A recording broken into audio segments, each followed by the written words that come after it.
Ngayong umaga naman ay, ngayong paparating na Mayo actually mga boss ay merong gaganapin na isang competition na siyempre i-highlight dito yung pananampalataya ng ating mga kababayang Muslim. Kaya ngayong umaga ay marami tayong mga makakasamang mga kaibigan nating talagang pag-uusapang itong competition na to. Kaya simulan na natin ang pag-introduce sa kanila. Unang-una na dito, ang Commissioner na National Commission on Muslim Filipinos o NCMF. Walang iba kundi si Honorable Salem C. Demuna. Good morning, sir. Good morning. Assalamualaikum warahmatullahi ta'ala wabarakatuh. Alright, then next we have the Director of the Bureau of Muslim Cultural Affairs, Sultan Masideng Saluk. Salik. Ako po si Salik. Bismillahirrahmanirrahim. Ako po si Director Sultan Masideng Salik, Bureau of Cultural Affairs, National Alright. Commission on Muslim Filipinos. Okay, next. Director, again from the Bureau of External Relations, Director de Mapuno, Dato Ramos Jr. Yes, magandang umaga po sa inyong lahat sa mga tagapanood ng programang ito. Alright, and we also have the Director of the Bureau of Muslim Economics, Director Alim Giapal. Magandang umaga po. And lastly, we have the Acting Executive Director of the NCMF or the National Commission for Muslim Filipinos, Dato Tahir Lidasan. Magandang umaga, Jules. Alright, so simulan na po natin. Magaganap ang 40th National Quran Reading Competition. Pero bagong lahat, alamin muna natin syempre, sirs, yung legal basis nitong pag-conduct nga ng Quran reading. So simulan natin kay Director Lidasan. Sir, konting overview po regarding po dito sa legal basis po mismo na competition. Bago sa lahat, Jules, we would like to thank the President for appointing the new Secretary of the Commission, no other than Secretary by Yasmin Buslanlao. Ito napapatunay na si Presidente ay pinapahalagahan ang kapakanan ng mga Pilipinas. Now, itong National Quran Reading Competition basically is provided under Republic Act 9997, creating the National Commission on Muslim Filipinos, which is formerly known as the Office on Muslim Affairs. Basically, yung batas, sinasabi niya na dapat bigyan ng proteksyon at i-advance yung welfare and culture and traditions of the Muslim Filipinos within the context of the Constitution of the Philippines. Alright. Basically, sa atin po, yung Quran reading is part of the Islamic faith na kung makikita po natin ay ito yung opportunity for us Muslims to be able to recite the verses na alam natin na the verse of the Quran is one of the most beautiful verses na talagang maganda pagka sinasabi o binabasa sa publiko.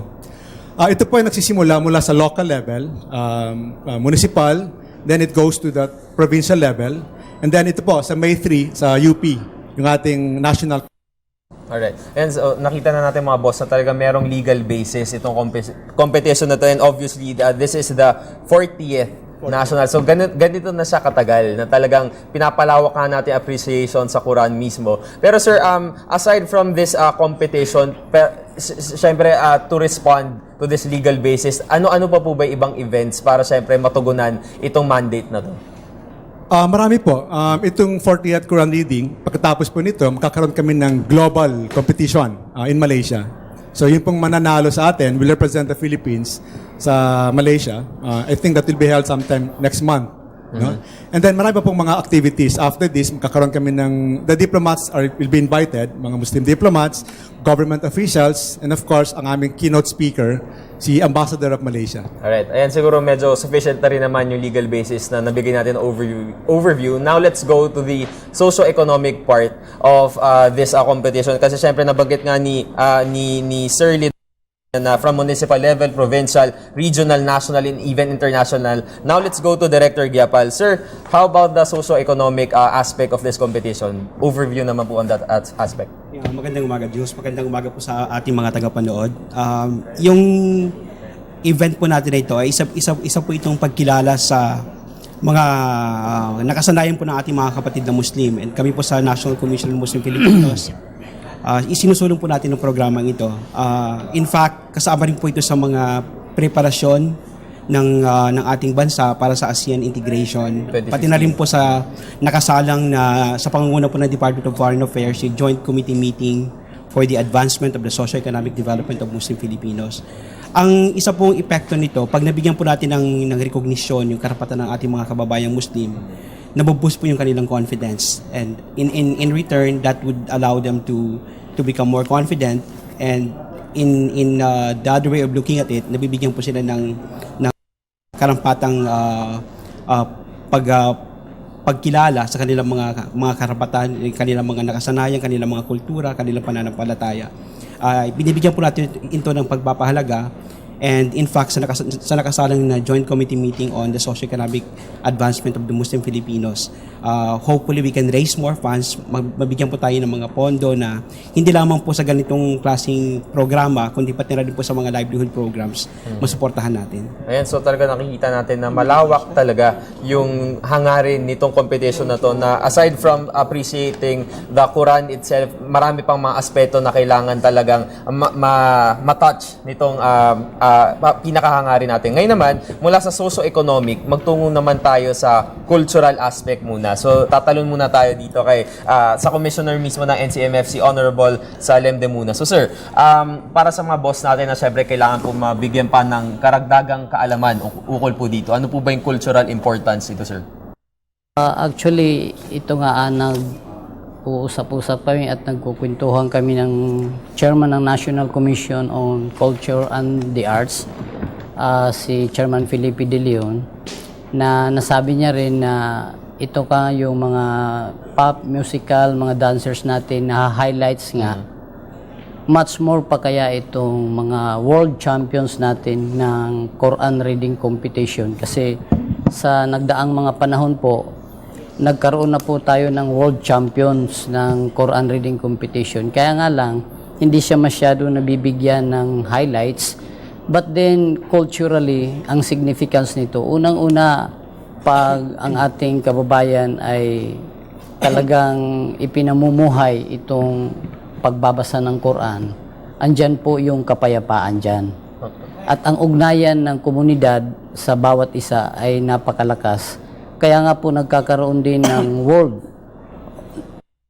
para sa Quran, para magkakilalanan yung bawat bansa tulad ng Malaysia, Indonesia, Brunei at marami pa pong iba. At itong paraan na ito, yung paglahok natin ng Quran reading competition, na ipapakita natin na ang Pilipinas ay meron ding kultura ng mga Muslim na kinikilala ng ating bansa at lumalahok sa world competition kung saan nakikilala tayo tulad ng economics na significance niya, cultural significance niya, political significance niya, kasi ang ating ASEAN naman ay kinikilala ang kultura na ito.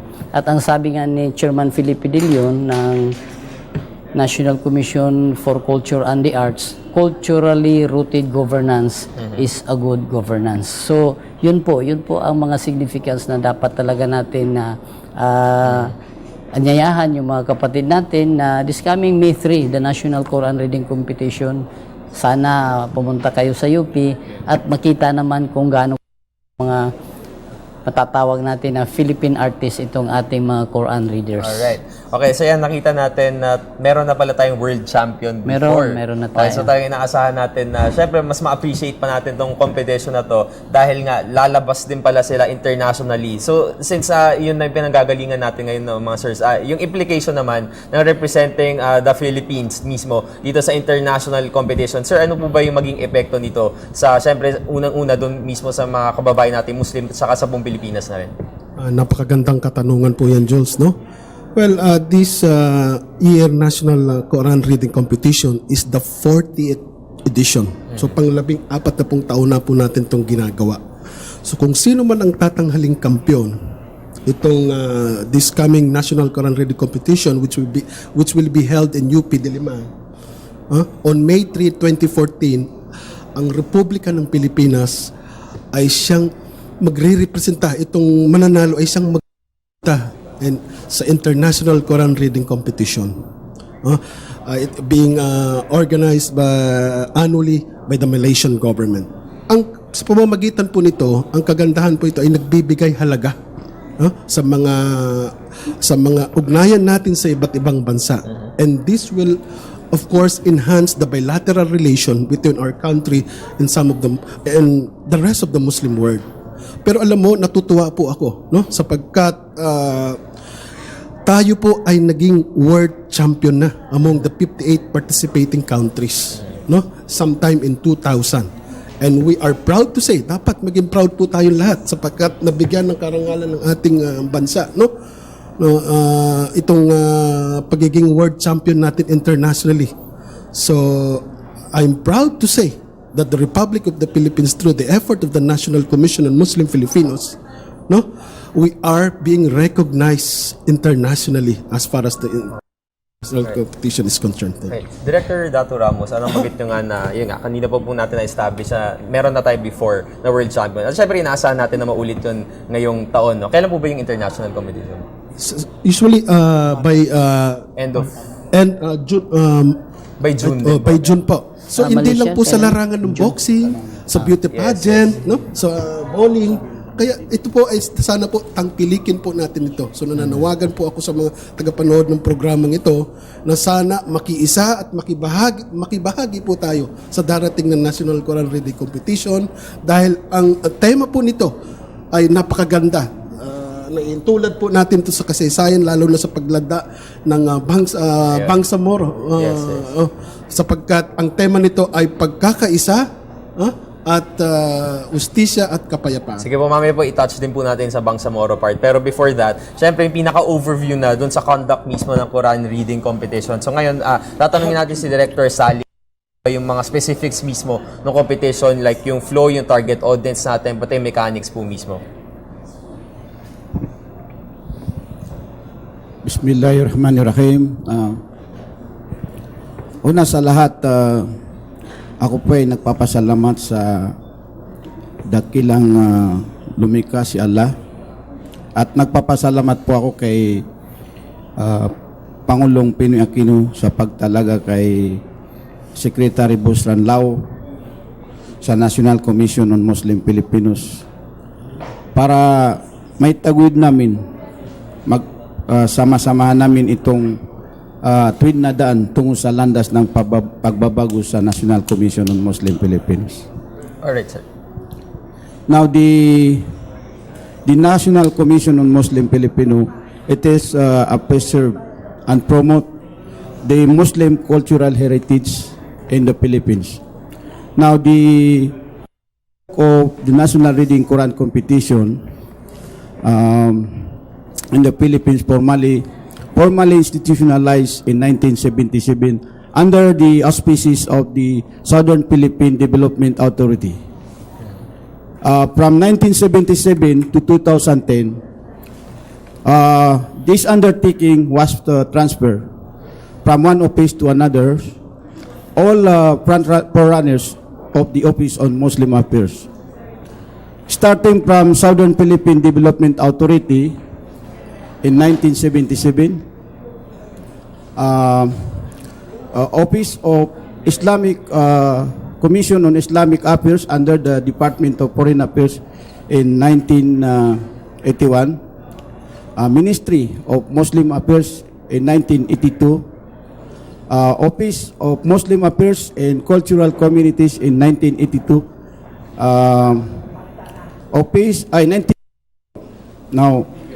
Office on Muslim Affairs in 1987, finally the National Commission on Muslim Filipinos in 2010.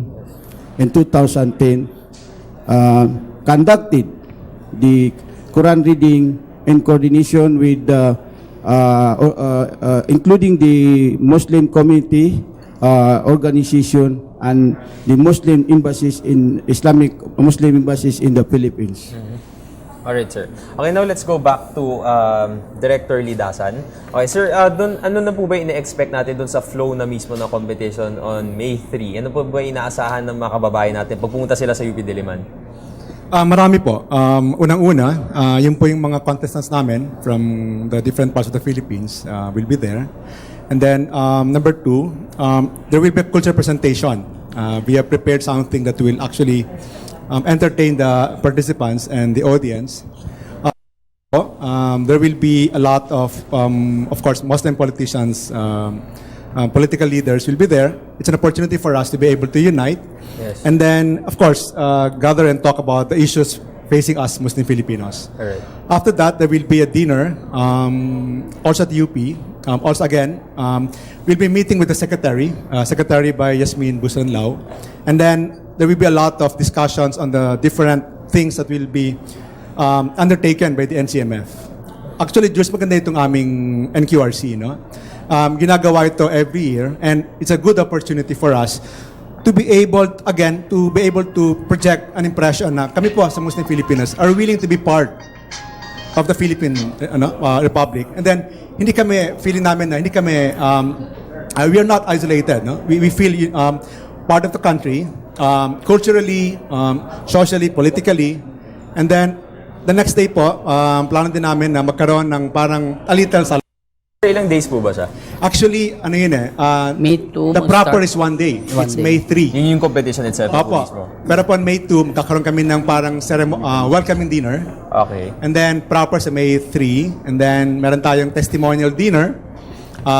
We're trying to maximize the opportunity, Jules, no? Para naman, sayang kasi nandiyan yung mga aming mga officials. So we might as well take advantage and you know, Yes. talk about the issues facing us Muslim Alright. Filipinos. Okay, kanina po pahapyaw na napag-usapan natin yung tema mismo ng competition. So ngayon naman, balik tayo kay Director Gyapal. Ano po ba yung pinaka-tema natin? Ano po yung mensahe na gusto natin ipahatid sa lahat ng kababayan natin through the message of your the 40th National Competition nga po? Yun nga po, yung panawagan namin na una-una po sa lahat, pinapasalamatan natin ng Pangulong His Excellency President Benigno Simeon Aquino III sa pagbibigay sa amin ng karangalan na mag-lead, mag-spearhead ng programang ito. Yung katulad ng binanggit mo kanina, natin yung Bangsamoro, signing of the Bangsamoro Comprehensive Yes. Bangsamoro Framework Agreement. Kanina po binanggit ni Director Lidasan yung aming guest speaker sa ngalan po ng Ambassador ng Malaysia. Ito po ay isa ring pagkilala sa commitment ng Malaysian government in respect to the bilateral relation with the Philippine government na sa pangunguna po ni Prime Minister Najib Razak. In fact, he made a pronouncement when he was in the palace, nasa Malacanang sa noon, bigyan po ng suporta yung mga programa ng Muslim Filipinos. And isa po sa mga programang pangungunahan ng Philippine government at sa ng Malaysian government. And hopefully with this event, we could raise more funds, not just relying to our national funds, but also we could raise more funds in support to our programs. Hindi lamang po sa Quran reading, sa cultural program natin, kundi lalong-lalo na po sa ating mga economic program. Dahil ito po yung isa sa mga programa na isinusulong natin. Alright. Kay Director Dato Ramos naman po. Sir, nabanggit nga po ni Sir kanina no, na recently nga lang, very historic, pagpirma ng comprehensive agreement on the Bangsamoro. So with that achievement, siyempre for the success na rin ng mga kababayan natin mga Muslim, ano po ba, meron po bang dagdag na edge ito sa motivation ng mga participants natin for this competition, especially pag lumaban na sila internationally? Of course naman, no. Malaking motivation ito sa mananalong kung sino mang mananalo contestant, no. Actually, this National Quran Reading Competition is one of the major programs ito ng NCMF, no. And this event is being graced by Muslim diplomats, no, from different Muslim countries. So ito, dahil sa tema lang ng itong Quran reading competition, let's say, sinabi nila itong the Quran, the exponent of truth, peace, and justice. So kung sino mang mananalo nito, siyempre, sana masungkit natin uli, no, itong international gaganapin sa June sa Malaysia sapagkat ito ay nagbibigay ng karangalan sa ating bansa. Maraming Alright. Ngayon naman kay Commissioner Salim De Muna. Sir, sino po ba ini-expect natin ng mga sasali dito sa competition na to? And up until now po ba, pwede pa po ba sila mag-register? Or ano po yung process po mismo? Kunti lang, ang mechanics nito, andito naman ang ating director ng Bureau of Muslim Cultural Affairs. Magbibigay siya ng konting detalye doon. But tapos na po yung regional level competition, tapos na yung provincial level competition.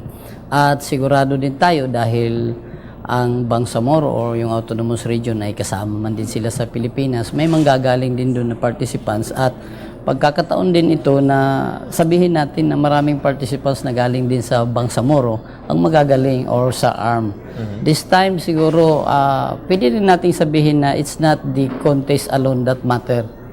It is the cultural heritage. Hindi lang although maganda na masungkit natin yung number 1, but yung may kalayaan ka na magkaroon ka ng freedom of religion, Yes. yung ganun na napakalaking regalo nito ng Pilipinas para sa mga kapatid nating Muslim, lalong-lalo na ang ating mahal na presidente na si President Pinoy na siguro masabi natin na for the first time na nagkataon ng ganito na exposure na makapanawagan ng National Commission on Muslim Filipinos on the national television at lalong-lalo na bago umalis ang ating mahal na sekretary at binili niya sa akin bilang OIC ng National Commission on Muslim Filipinos na tignan kung ano yung pwede nating magawa para makakontribute tayo sa national peace and development. Kasi nga po, ang National Commission on Muslim Filipinos, under siya Office of the President, at kung ano man yung may contribute natin dito, ay nakaka-contribute siya sa pangkalahatang mga bagay na tinitingnan ng ating mahal na Presidente. Okay, ngayon po, kay Director Salik, sir, ilan po in-expect natin na maglalaban-laban on May 3?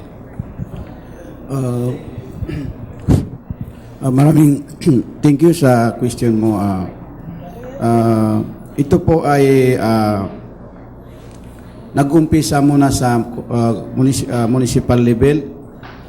Then after municipal level competition, i-ano naman sa provincial, then regional Quran competition, and then after regional reading Quran competition, the national reading Quran competition now. This is 11 regions, no? Okay. So every and five provincial office now. Every regions dalawa ang participant nila, male and female category.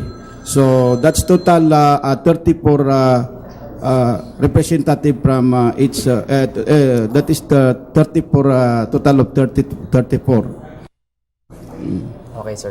Ayan, so nakita na natin yung mga mahalagang detalye sa competition na to at sana nga talagang makaisa lahat ng mga kababayan nating Muslim at maging mga kaibigan din natin mula sa iba't ibang relihiyon kung ano po yung maging appreciation nila dito. So, one last po siguro na pasada po mula sa inyong lahat po, no, para mabanggit nyo po na syempre suportahan ng lahat ng mga kababayan natin itong 40th national competition nga po dito sa Quran reading competition, and ano po ba yung magiging ambag nito sa kultura natin na mabilisan na po. Simulan natin kay Commissioner De Muna. Once again, Assalamualaikum warahmatullahi ta'ala wa barakatuhu sa lahat po ng ating mga kapatid na Muslim, Kristiyano at lumad sa buong Pilipinas. Sana po makadalo kayo sa May 3 National Quran Reading Competition dahil ito po ay isang napakalaking pagkilala sa mga kapatid nating Muslim at ang magiging contribution nito sigurado ko ay magkakaroon na tayo ng matagal na nating minimithing kapayapaan sa Pilipinas at isa rin ito na while they read Quran, our dua, our prayers, ang hinihingi natin dito kay Allah na ma-achieve natin itong truth at justice na matagal na rin nating hinahangad. This time, inshallah, with our determined President Noy Aquino and our Secretary Yasmin Busranlao, inshallah magkakaroon po tayo ng napakagandang direksyon tungo sa mapayapa at maunlad na pamayanan. Dito lang po. Assalamualaikum warahmatullahi ta'ala wabarakatuh. Thank you, sir. Director Salik. In behalf of the National Commission on Muslim Filipinos, kami po ay nag-aanyaya sa inyo na dumalo sa Mitri, sa UP Alumni Association, Magsaysay Street, UP Campus, gaganap sa Mitri 2014. Thank you po. Alright, sir. Thank you so much. Director Dato Ramos. Yes, in behalf of our beloved Secretary Yasmin, now we are inviting everyone, especially the media people, na sana i-cover po nila itong darating na National Quran Reading Competition sa UP Diliman para makilala ang kultura ng ating Pilipinas. Alright, thank you so much. Director Giapal. Yan, nananawagan na rin po kami sa aming mga Muslim na kongresista na suportahan po yung programang ito. Sana po dumalo kayo at sa amin po mga tagapanood, ang isa pong haligi ng kapayapaan ay ang pagkakaintindihan at pagkakaunawaan. At ito pong event na to ay isang patunay na binibigyan tayo ng matinding respeto at pag-unawa at pagkilala ng karapatan ng mga ating kababayang Muslim ng Republika ng Pilipinas. Maraming salamat po. Thank you, sir. And lastly, Director Lidason. Yes, sana po supportahan po natin yung aming Quran reading competition, and also inviting you, Jules, no, to Yes. join us on Yes, the competition. Alright. Thank you po. We will support. Okay. So yan mga boss, nakita na natin na talagang kailangan natin suportahan itong darating na 40th competition nga po sa reading ng Quran at para nga mas maintindihan natin yung kultura ng ating mga kababayang Muslim at kaugnay na rin nung very successful nga at very historic na pagpirma ng comprehensive agreement na Bangsamoro at ngayon nga talagang inaasahan na natin na by the end of the year or by the first quarter of next year talagang maging batas na yung Bangsamoro Basic Law. So while going to that journey, talagang ito sa tingin ko po, no, bilang kaibigan din ng mga Muslim nating kababayan na talagang malaki yung ambag nito para mas malawak yung pag-intindi natin sa lahat ng mga relihiyon. Kaya maraming salamat po sa inyong oras. Muli mga boss, nakasama natin ang Commissioner ng National Commission on Muslim Filipinos, Honorable Salem C. Demuna. Thank you, sir. Next, Salamat po. we had Director of the Bureau of Muslim Cultural Affairs, Sultan Masideng Salik, and the Director of the Bureau of External Relations, Director Dimapuno Dato Ramos, and the Director of the Bureau of Muslim Economics, Alim Gyapal, and lastly, the Acting Executive Director of the MCMF, Datu Tahir Ledasan. Thank you so much. Marami pa tayo lahat ng yan sa pagbabalik ng Good Morning Boss.